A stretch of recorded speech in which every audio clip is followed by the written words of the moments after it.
Ano masabi ng Beyonce doon? Ano Doon po? sa issue niya. Nagpaliwanag na po si ano. Paliwanag na. Paliwanag na pala eh. Stop na po ang continue. Beyonce, ipagtanggol mo sa Edo.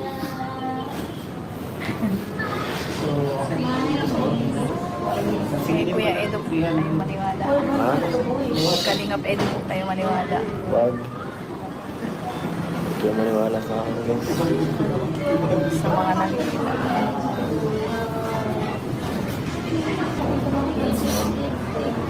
Ano, 1 hour na tayo guys.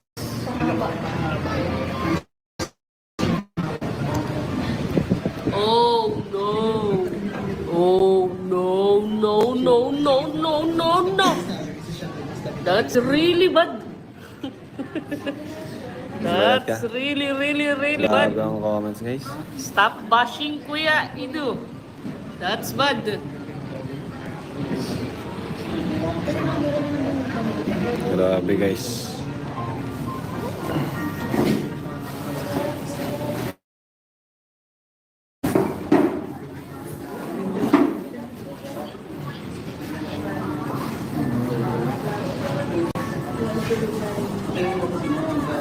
Stress heads. Grabe. May stress heads sa bashers.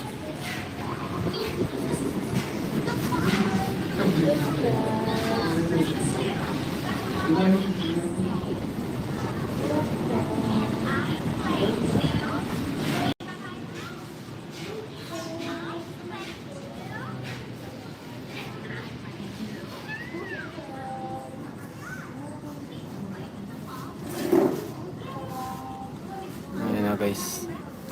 Ano kaya talagang mga nangyayari? Pati ako guys, nagulat ako dito guys. Hindi ko rin alam na ganito pala ng kalalabasan ng live natin ngayon. Pero tiwala pa rin ako sa kanila. Tiwala pa rin tayo.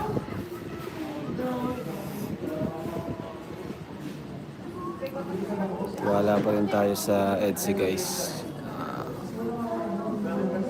Kung ano man mangyari, eh, nasa sa kanila na po yan. Nag-uusap yung dalawa. Nag-uusap silang dalawa. Ano kayang pinag-uusapan nila? Ano kayang pinag-uusapan nila guys? Grabe. Tingnan nyo. Yan sila guys, nag-uusap. Di ko rin alam po na ganito yung magiging live natin. Bukas pa naman guys yung opening ng Elegansya.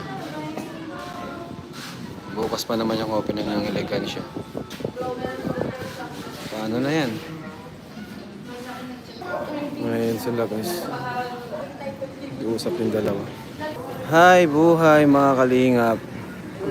Grabe. Unexpected.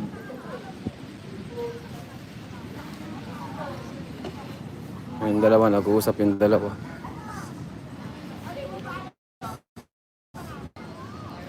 Meron daw naka-video kay Edu kasama yun, Mariel, kagabi sa concert. Wala naman nailabas na video. Mariel para kay Robin. Ano, nag-uusap yung dalawa. Hindi ko rin alam kung ano yung pinag-uusapan nila. Ay, privacy na po nila yan. Tayo, dito lang tayo. Parang nag-iyak ata si Beyonce guys. Ano kaya nangyayari? Pati ako guys, kinakabahan din ako. Sana maging okay po yung dalawa kasi madaming masasaktan. Isa na tayo dun syempre. Isa na tayo sa masasaktan. Be strong, be strong. Parang nag-iyak si Beyonce ah. O, sinisipon lang. Be strong, Beyonce. Be strong lang kayong dalawa. Kung ano man yan, kaya nyo yan. Kaya nyo yan, guys. Mukhang nag-heart to heart talk sila, guys.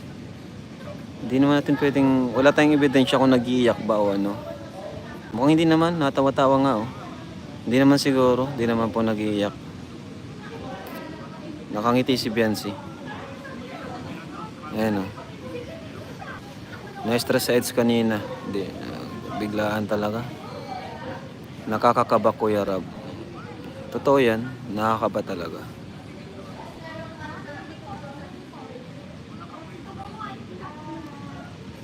Huwag naman iwan ni Edo si Biancy dahil lang dyan.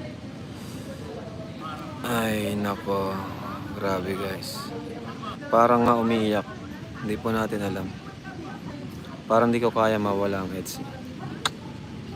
Nakakalungkot ako. Nalungkot ako para kay Eds kahit di ko nakita ng personal. Ramdaman ko na mabait si Eds. Ayaw po. Marami ng lakas ng kaba ko. Napapaluhan na ako. Pero kanina guys, grabe ang pagtatanggol ni Biancy kay Edo. Grabe ang maturity ni Biancy. Napabilib ako sa maturity ni Biancy. Napaka-strong. Napaka-strong ni Biancy kanina. Si Eds, medyo na-affected talaga siya dun sa pambabash sa kanya. Pero si Biancy naman, siya yung naging dun, nagbalance. Parang si Biancy yung nagbalance kanina dun sa intensity ng nung live natin ngayon.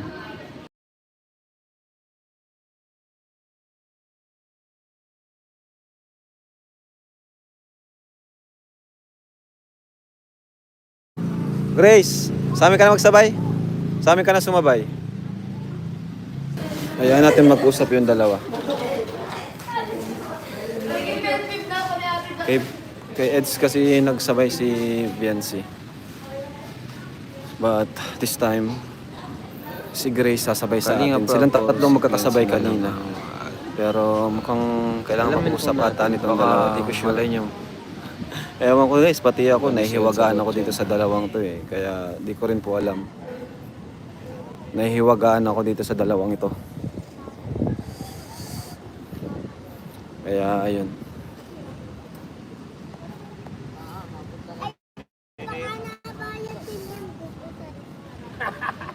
Eds, punta na rin kami. Pasensya na insan sa mga dito sa bus. Di ko rin alam na eh. Okay ka lang? Si Grace sa amin na masabay. Kuya, sa liters ako. Ano na po sila?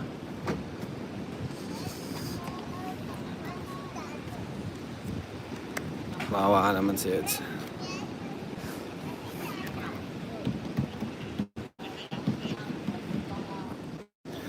So ayun, ayun na po sila, ma-out na rin. Bye bye po, 14,000 live viewers. Bye bye po, bye bye. Bye bye po sa inyo.